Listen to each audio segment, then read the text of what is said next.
Boa tarde a todos, mais uma vez, e muito obrigado por terem vindo. Seguindo o programa que foi anunciado pela editora, eu vou dividir esta intervenção em duas partes. Na primeira vou fazer o enquadramento. Estão a ouvir bem? É que eu não gosto de dar com o microfone na mão. Eu vou fazer o enquadramento do livro, numa primeira parte, como é que o livro nasceu, porque é que o escrevi, porque é que o escrevi de uma determinada maneira. No fundo, a apresentação desta terceira edição dos Senhores do Sol e do Vento. Numa segunda parte, vou abordar os contactos dos portugueses com os povos africanos, de uma forma geral, sobretudo nas zonas costeiras, nas zonas costeiras da África e depois, particularmente, os contactos com os antepassados dos atuais angolanos. E abordando também as circunstâncias que, em alguns desses encontros, originaram ou não sociedades coloniais. Foram ou não embriões coloniais. Portanto, essa será a segunda parte, que são os tais encontros e desencontros de culturas. Na primeira parte, enquadrando o livro, este não é um livro de ficção. O título é poético ou semi-poético, como disse alguém, Senhores do Sol e do Vento parece anunciado um livro de poesia, ou um romance, não é um livro de ficção, nem é um livro autobiográfico. Eu não sou um historiador, sou economista, procuro divulgar a história de uma forma honesta, mas, de facto, o livro assenta em fontes que eu considerei credíveis, na altura em que o escrevi. A primeira e a segunda edição têm 22 ou 23 anos, datam de 1999, mas verifiquei, agora na revisão que fiz, revisitei essas fontes, consultei novas biografias que foram, entretanto, surgindo, e verifiquei com alguma satisfação que não tinha que mudar nada de substancial no livro. As novas bibliografias, que aliás algumas excelentes, e que se basearam nas mesmas fontes que eu utilizei também, mais confirmaram em mim essa ideia. O que não quer dizer que a terceira edição seja igual à primeira e à segunda. Eu fiz bastantes alterações nesta terceira edição, mas a nível do formal, ou seja, procurei tornar o livro mais legível, procurei facilitar a vida do leitor, portanto, eliminei frases supérfluas, adjetivos a mais, porque acho que o escritor não deve, seja qual for, complicar a vida do eventual leitor. Portanto, as alterações são formais. Introduzi novos planos narrativos, havia uma ação, por exemplo, Massacre de Val do Pego, que estava em 2 capítulos, passou a estar em 3. No entanto, no todo, o texto não aumentou de tamanho. Aliás, o livro está ligeiramente mais curto, devido a essa poupança nos elementos que achei supérfluos. O livro também não é autobiográfico, ou seja, eu nasci aqui em Santos, aqui embaixo, aqui. Os meus antepassados, do lado materno, nasceram um bocadinho para dentro, também no sul, na Huila, que é hoje Lubango, na altura de Sá da Bandeira, as colónias madeirenses que ali chegaram no século XIX. Mãe, avó, bisavó lá nasceram. O livro não é autobiográfico, dizia eu, porque eu não tenho a vocação, ainda há bocadinho disse, nem os talentos, por exemplo, ali do nosso Vítor Torres, onde é que ele está? Dali, que também é de Santos, que escreveu, aliás, um excelente livro, o Caraculo, que é um livro de memórias excepcional, que recomendo a toda a gente. Ele escreve sobre as memórias dele, de infância, depois da família dele, enfim, ele também é de várias gerações, não de madeirenses, mas de gente que veio do Brasil e que povoou ali a nossa terra comum, e que nos faz ser aos dois cabeças de peixe, também chamado cabeças de pumbo. Pois, também é atendido cabeças de pumbo. Pronto, não é de facto um livro autobiográfico, não quis escrever nem a minha história, nem a dos meus familiares, embora pudesse haver aí muitas recordações interessantes. Ora, ainda no enquadramento do livro, eu peço desculpa àqueles que já conhecem o livro, há aqui pessoas que já leram o livro, porque se calhar vão ouvir algo que já viram no preâmbulo do livro. Mas há quem não tenha lido o livro e, portanto, tenho que apresentar. Como é que nasceu este livro? Muito rapidamente. Eu explico isso no preâmbulo, mas aqui vou ser muito breve. Este livro tem uma origem remota da minha infância. Eu tinha 8 anos e meio quando deparei com uma história numa banda desenhada. Nessa altura nós entretínhamos com bandas desenhadas, ainda não havia estas tecnologias que há hoje, e havia uns livrinhos de quadradinhos, nós chamávamos de quadradinhos, nem chamávamos de bandas desenhadas, que continuavam de semana para semana. E deparei um dia numa destas revistas, que era um Mundo de Aventuras. Não sei se alguém se lembra do Mundo de Aventuras. Ora, e deparei com uma história que relatava um encontro de um exército português no sul de Angola, numa mata, no sul de Angola não, eu quando li não me percebi que era o sul de Angola, numa mata africana, isso eu percebi, o exército se internava na mata, caía numa emboscada, houve ali, notem bem, é que isto pulava de semana para semana, que era semanal, não estão a ver as emoções. O exército aqui está a entrar na mata, na semana seguinte está a ser atacado por guerreiros africanos, seguem-se combates que vão pulando de semana para semana, portanto estão a ver as emoções, tudo aquilo dá. Bem, resultado, o exército português foi batido, morreram centenas de portugueses ali, do exército português, morreram auxiliares também, e o que me ficou mais na memória foi um oficial português que o artista apresentou quase como se fosse o último resistente naquele combate, com um sabre na mão, uma pistola na outra mão, cercados de guerreiros, o homem de semana para semana cada vez mais esfarrapado, mais ensanguentado, acabou por morrer. Aquilo nos meus 8 anos e meio impressionou-me imenso, como é evidente, como se compreenderá. Claro que não fiquei durante o resto dos anos a sonhar com aquilo, ou com sobre aquilo, mas de vez em quando vinha-me à memória. Até que um dia, umas 3 décadas mais tarde, num alfarrabista aqui de Lisboa, não muito longe daqui, ali na rua Diário de Notícias, havia ali um alfarrabista, era um alemão, Gilberto Maia, e veio à mão uma publicação, não era aquela banda desenhada, era um livrinho de texto, pequenino, muito antigo, e comecei a folhear aquilo, aliás, depois acabei por comprar, e começo a ver um exército português que entrava numa mata, já estão a adivinhar mais ou menos o que é que seguiu. O que seguiu foi o tal oficial, sozinho, e cheguei a uma conclusão. Tinha encontrado o livro, ou um dos livros, onde o autor da minha infância se tinha ido inspirar para fazer aquela história. Descobri várias coisas naquela altura. E depois vim a verificar que tudo aquilo era correto, era certo. Descobri que aquilo se tinha passado, esse saldo de combate, em 25 de setembro de 1904. Portanto, quando peguei naquele livrinho, tinham passado 83 anos sobre o acontecimento. Agora passaram 118 anos, foi 1904. Os portugueses perderam naquela batalha cerca de 300 homens. Foram os contabilizados, os auxiliares húngaros dos portugueses não foram contabilizados nessa baixa. Este número é um número extraordinário à escala africana. Este massacre, porque foi um massacre, só pode ser comparável a alguns desaires, por exemplo, os ingleses estiveram na África do Sul com o povo Zulu, ou até os italianos na região da Abissínia também têm tido assim umas centenas de homens, até mais de 1 milhar de mortos. À escala africana era um número de baixas aterrador. Aliás, o Império Português tremeu ali no sul da Angola nessa altura. Mas descobri mais. Descobri que aquilo que tinha passado aqui, isto amarelo é Angola. O que está aqui amarelo é Angola. Nem dá a pegar. Portanto, o combate, temos aqui o Rio Cunene, que faz esta curva, que depois faz a fronteira. O combate deu-se aqui. Aqui assim, antes do Rio Cunene fazer a curva, que depois forma a fronteira sul de Angola com o que é hoje a Namíbia, independente. E descobri, portanto, que se tinha passado, não muito longe da terra onde eu nasci. Porque se traçarmos uma linha reta de Moçambique até aquele sítio, e aquele sítio é o sítio dos guerreiros clamatos, porque eram povos que viviam ali autónomos, tinham soberanias, clamato grande, clamato pequeno, os portugueses tinham-se encontrado com os clamatos, nessa batalha, dos ambós, ou vamos.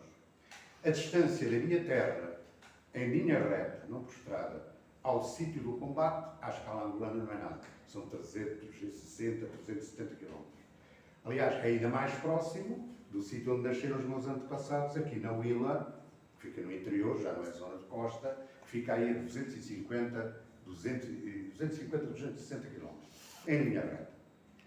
Bem, eu, perante tudo aqui... o oficial que morreu, chamado João Robi, também descobri, chamava João Robi, tinha nascido aqui em Braga. E a origem remota do livro é na infância e começa a concretizar-se aqui, porque eu tive uma grande vontade de perceber o que é que tinha levado àquele combate. Porque é que aquele combate se tinha dado? E então comecei a reunir documentação, vi algumas bibliografias e obtendo algumas respostas, mas não as achava satisfatórias. Tinha muitas perguntas a fazer, e então, daí a pouco, já estava em 1900. Depois fui recuando, entrei no século XIX, reparem que aquilo começa em 1904, se é andar para trás, já estava nas revoltas umbres contra os portugueses, os umbres, os ambós são aqui, os umbres são na margem, a margem direita do Rio Conene. Os ambós, de combates, estão na margem esquerda. Já estava nas revoltas umbres, 1885, 1891, 1897, bem, foi recuando. Daí a pouco estava no século XVIII e depois XVII, e interrogando e abreviando. De repente, deparei comigo aqui, naquilo que é hoje o norte de Angola. Isto não existia. Quando nós falamos em Angola, pensamos neste quadrilátero. Este quadrilátero não existia e demoraria séculos até existir. Isto é uma criação no tempo, aliás, concretizou-se muito, mas mesmo muito tarde. Mas, enfim, deparei comigo aqui no Rio Zai, na foz do Rio Zai. E deparei com as caravelas portuguesas que se aproximavam pela primeira vez daquele território. Aquele território era o Reino do Congo. Não era Angola, era o Reino do Congo. Um reino perfeitamente organizado, política e administrativamente, com o seu soberano, que era Nzingankuvu. Mais tarde, depois de batizado por sua vontade, passou a ser o Dom João I do Congo. E foi ali que eu decidi, tenho de reparar, quer dizer, senão daqui a pouco estou na história da dinastia que conduziu estes homens ali, nunca mais parava. Foi nessa altura que comecei a escrever. Eu até ali só tinha acumulado muita documentação. Portanto, neste recuo do século XX até ao século XV, 1482, que é quando o Diocão ali chega, são 435 anos. E eu reuni a documentação no Arquivo Histórico Militar, no Arquivo Histórico Ultramarino, nos alfarrabistas, nas livrarias, tinha muita documentação. E comecei a escrever o tal livro. É este livro que está aqui.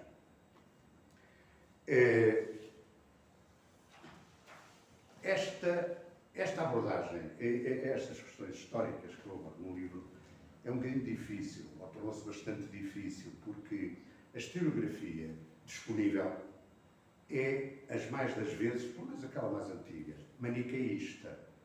É uma bibliografia que divide em cada momento os bons dos maus. Estes são os maus, aqueles são os bons. E os maus são sempre maus e os bons são sempre bons.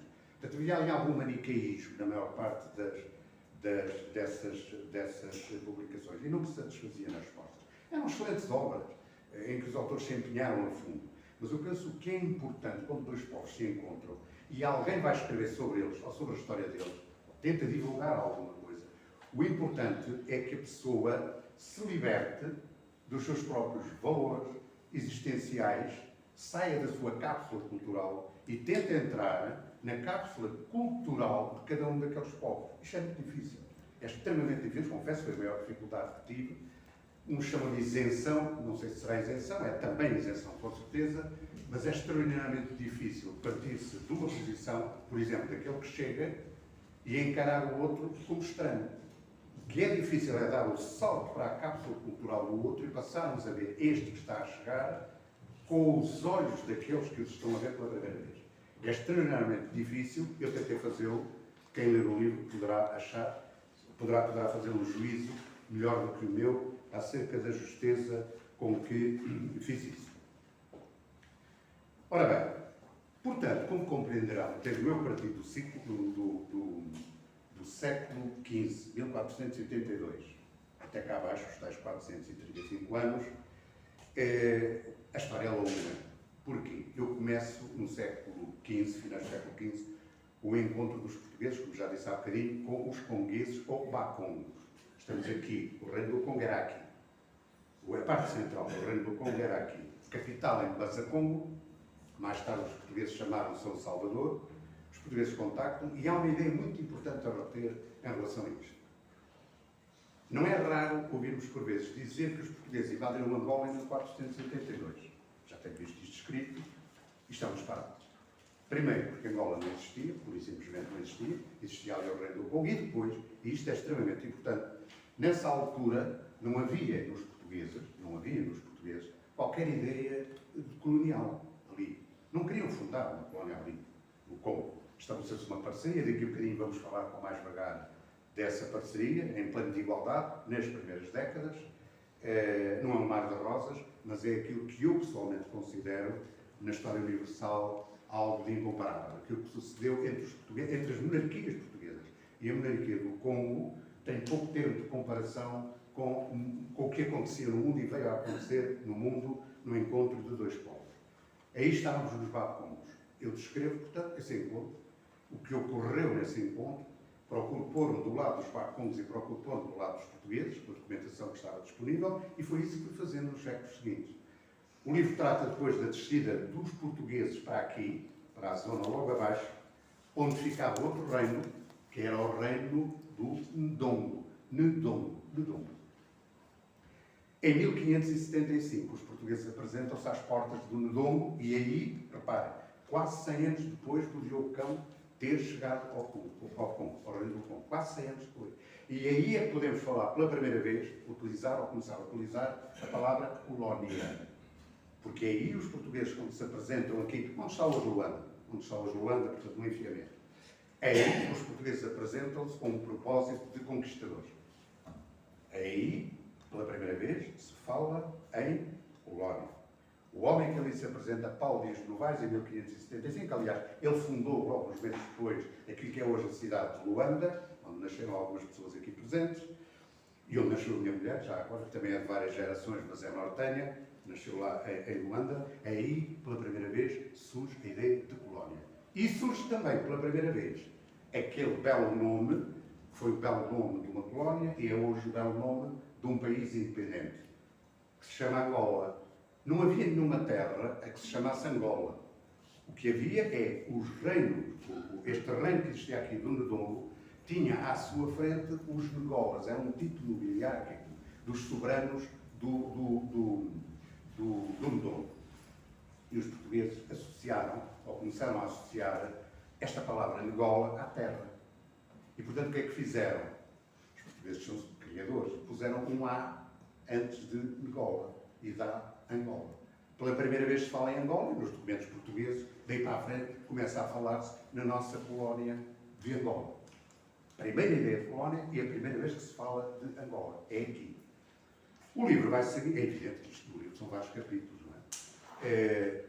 Vamos descendo, no século XVII já estamos na região de Bengala, portanto saímos aqui do território Ambundo, reparem, cá em cima o povo era Bakongo, depois são Ambundos, e depois mais abaixo, o chamado reino de Bengala, já estamos em território que tinha soberanos ovimbundos, já eram ovimbundos. Isto século XVII, fundação de Bengala, por exemplo, a cidade de Bengala data de 1617. Manuel Cerveira Pereira, etc.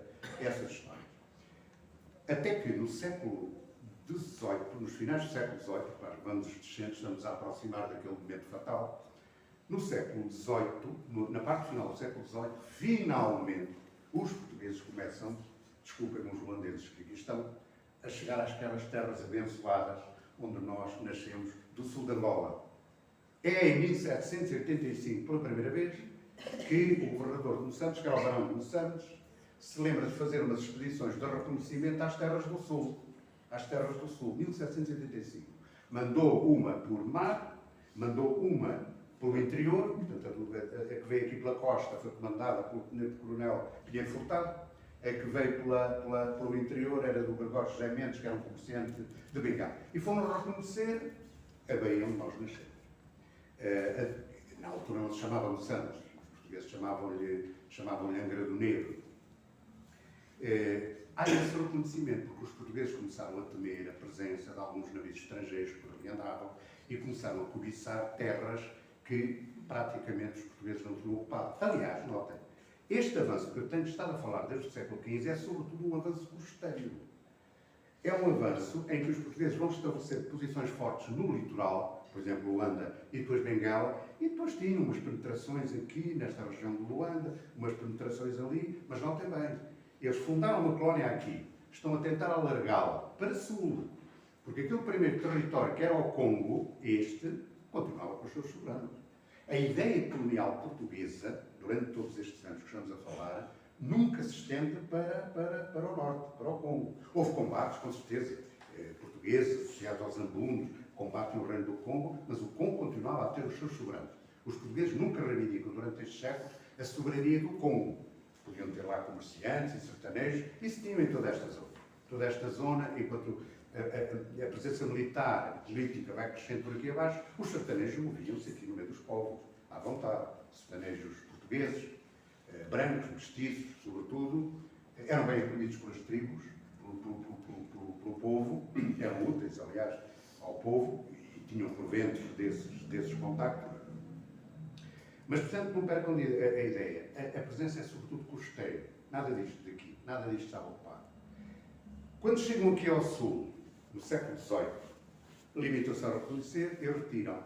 Só no século seguinte, portanto, no século XIX, é que começa a haver uma presença, não digo maciça, mas para a África era muito. Porque a meados do século XIX havia, neste espaço todo, havia cerca de 2 mil portugueses. Não havia mais do que isso, e há quem considere isto uma estimativa por cima. Não havia mais de 2 mil portugueses neste espaço, em meados do século XIX. E é a partir daí que começam a vir umas centenas de pessoas que vêm de fora. Uns vêm do Brasil, onde vieram ali os antepassados do nosso Vítor Torres, outros, mais tarde, na década de 80, vêm da Madeira, onde vinham os meus antepassados, e começa a haver então ali um povoamento em Santos e depois também na Huila, aqui um bocadinho para dentro. Reparem como tudo isto é próximo da costa. Para aqui, para este interior, não. Aqui havia os povos, aqui, junto ao mar, na zona do Santos, havia o domínio dos povos Herero, tem vários grupos. O grupo mais importante da zona do Santos é o grupo dos Covalos, ou Mucubais, também chamados Mucubais. Depois, estamos a andar para aqui, não sei se conseguem ver, andando aqui para o interior, leste, encontramos, a partir da Huila, assim, povos Nhanhaca-Zumbes, que têm vários subgrupos, os Muilas, os Gambos, os Zundos, os Quipuns, os Quilenos, etc. E depois, na outra margem, encontramos então os tais Zambós, onde se tinha dado o tal combate, que são os Quamatos, primeiro, depois os Quanhamas, os Cafimas, os Evalas, os Dombondolas, do lado que é angolano, porque há também povos Zambós naquilo que é hoje a Namíbia. Ora bem, os portugueses chegam ali, esta gente começa a chegar, a ocupação ainda não se deu. Só na parte final do século XIX, já a transitar para o século XX, é que começa a haver realmente uma presença militar e as ideias que na altura se chamava as campanhas de pacificação. Os portugueses têm combates com os povos, os gambos, ali por volta de 1860 e tal. Os gambos estão aqui, no interior, portanto, abaixo da Huila. Depois deparam com os zumbos, em 1885, em 1891 e 1897, conseguiram subjugar estes povos, e depois, em 1904, ultrapassaram o rio e deu-se aquele desastre com que começámos esta história. O grande desastre, que ainda hoje é conhecido pelo desastre do Cunene, o massacre do Cunene, o massacre do Pênio. Eu, num livro, dou-lhe o nome do massacre do Pênio. Aí chegado, decidi prolongar o livro mais 13 anos, até à morte do último rei soberano, o último soberano independente aqui do sul de Angola, que foi Mandume. Mandume era também um ambó, era dos povos ambós. Portanto, primeiro temos os Quamatos, que foram os da batalha. E depois temos, em 1915, uma grande batalha, com Mandume, o rei dos Quanhamas, perde a batalha, em 20 de agosto de 1915, perdeu a batalha, os portugueses começaram a dominar esta região finalmente. Mandume não morreu. Mandume refugiou-se numa faixa que havia entre este espaço estava ocupado por alemães. Aqui havia uma colónia, onde está hoje a Namíbia, havia uma colónia, sabem, que era o sudoeste africano alemão. E depois passou ao domínio dos sul-africanos, a partir de 1915, com a rendição dos alemães. Dos alemães.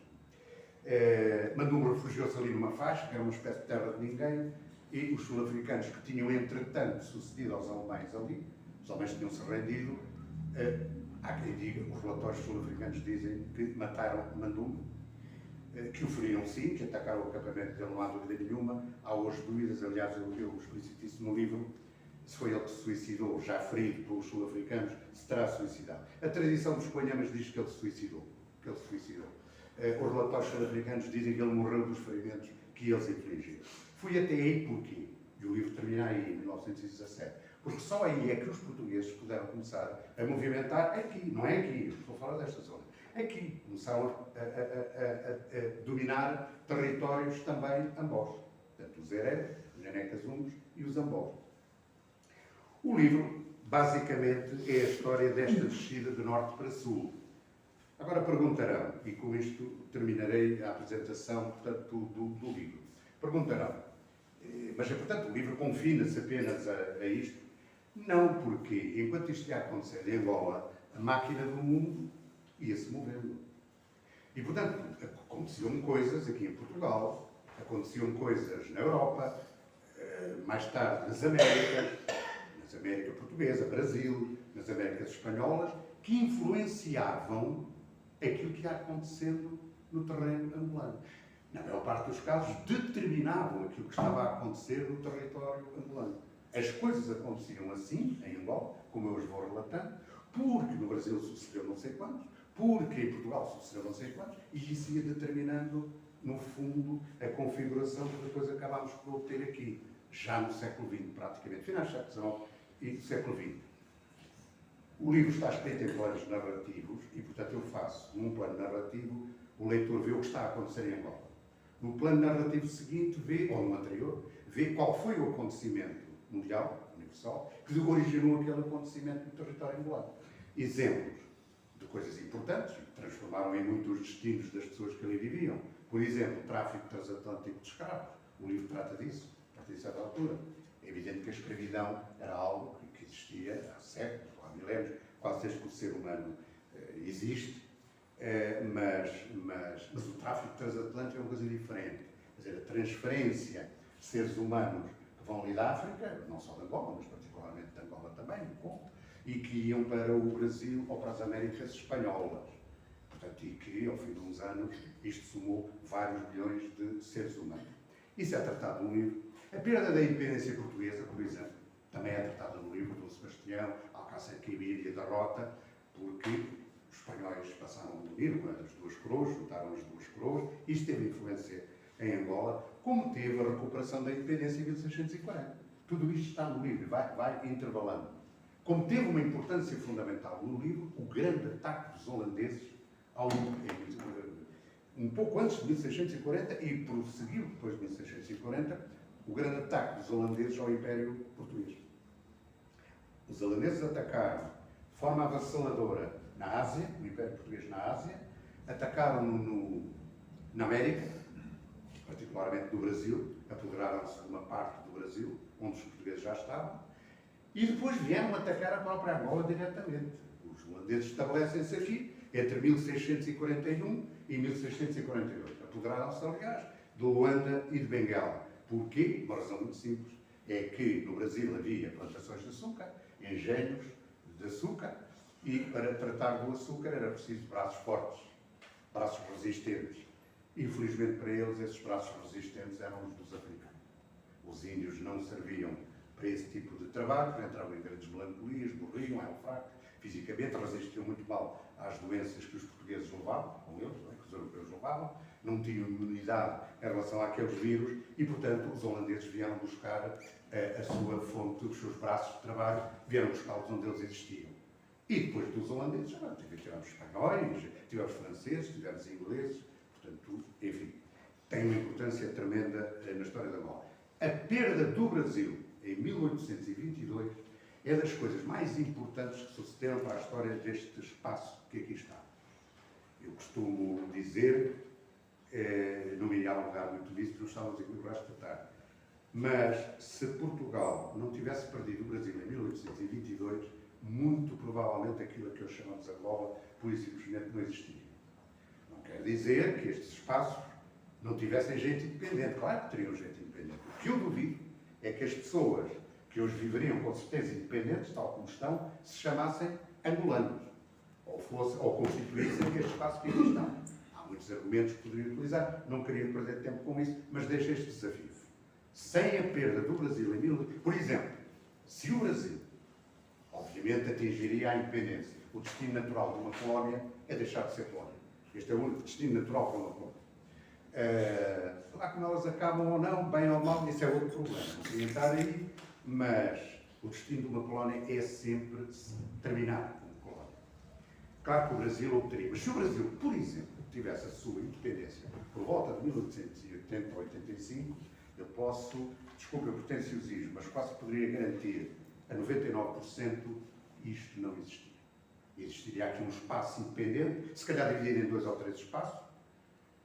Enfim, se tivéssemos tempo no fim falaríamos disso, mas fiquem com este desafio, aqueles que se interessam por isto. A perda do Brasil pelos portugueses é o que há de fundamental, uma das coisas fundamentais, para a compreensão de uma Angola que acabou por ser unida e hoje deu um país independente e livre que todos nós conhecemos e, com certeza, quase todos nós, ou todos nós, amamos. A Conferência de Berlim, também é tratada no livro, 1884-85, grande efeito em Angola, grandes efeitos em Angola e não só, em todo o continente, ou quase todo o continente africano. A Conferência de Berlim não dividiu, não fez risquinhos, não separou o Congo de Angola, não fez nada disso. Mas consagrou um princípio fundamental. Queres dominar o território, tens que ter força. Se não tiveres capacidade de impor o teu domínio efetivo a este território, esquece lá a ideia da colónia e vai embora. É evidente que isto interessava a potências como os ingleses, ou os alemães, ou os franceses, ou os belgas, interessavam-nos. Porquê? Porque o argumento português não era o da força, o argumento era o direito histórico. Nós temos direito a este território porque fomos os primeiros a chegar aqui. Nós temos direito àquele território lá, porque até temos lá uma fortaleza, lá no interior, por acaso tem ruínas, mas fomos nós que a fizemos. Este argumento desapareceu. Os argumentos históricos deixaram de existir. Ou tens força, ou tens canhões, ou não ficas com o território. Isto é o princípio mais importante que sai da Conferência de Berlim. Não retalhou o território, mas criou o princípio da apropriação dos territórios, que é fundamental. E pronto, há a grande corrida à África, os grandes sertanejos que lá andam, tudo isso é tratado no livro. A história da África do Sul também abordo no livro, desde 1652. Perguntaram-nos o que é que tem a ver agora os sul-africanos com Angola. Tem, porque há ali uma altura, mais ou menos quando os meus antepassados foram para a Huila, uns anos antes, 3 ou 4 anos antes, tinha aparecido ali uma gente que se chamavam Boers. E os Boers vinham daquilo que nós conhecemos como a África do Sul. Vinham fugidos ou refugiados dos ingleses. E eu tive que explicar ao leitor, ou senti que tinha a necessidade de explicar ao leitor quem era aquela gente, quem eram aqueles Boers. E então tive que entrar na história da África do Sul e as pessoas compreendem assim quem eram aqueles Boers e, por sinal, não gostavam muito dos portugueses, não é? E não trataram nada, afastaram-se dos madeirenses, não gostaram dos madeirenses, os madeirenses não gostaram deles e os Boers lá se afastaram-se deles, mas mantiveram-se ali, no sul de Angola, na Pata, na Palanca, etc., por aí fora. E por fim, outro tema que também enquadra ao livro, que está lá nos planos narrativos, a Primeira Guerra Mundial, 14-18. Não havia guerra entre portugueses e alemães aqui na Europa, ainda, só a partir de 1916 é que houve a declaração de guerra, mas em 1914, já aqui no sul, neste sul, havia batalhas e guerras entre portugueses e alemães. E, portanto, estes são os temas, digamos assim, do livro. O livro trata disto. A corrida do século XV até ao século XX e o enquadramento da máquina do mundo desses acontecimentos. No fundo, é esta a apresentação do livro. Só um momento, tem ideia do tempo que eu gastei até aqui? Não, 40 minutos. 40 minutos? É que ele marcou muito tempo. Ora bem, por isso é que estou olhando para o papel para não me afastar muito, não quero divagar, porque estes assuntos, enfim. Ora bem, então...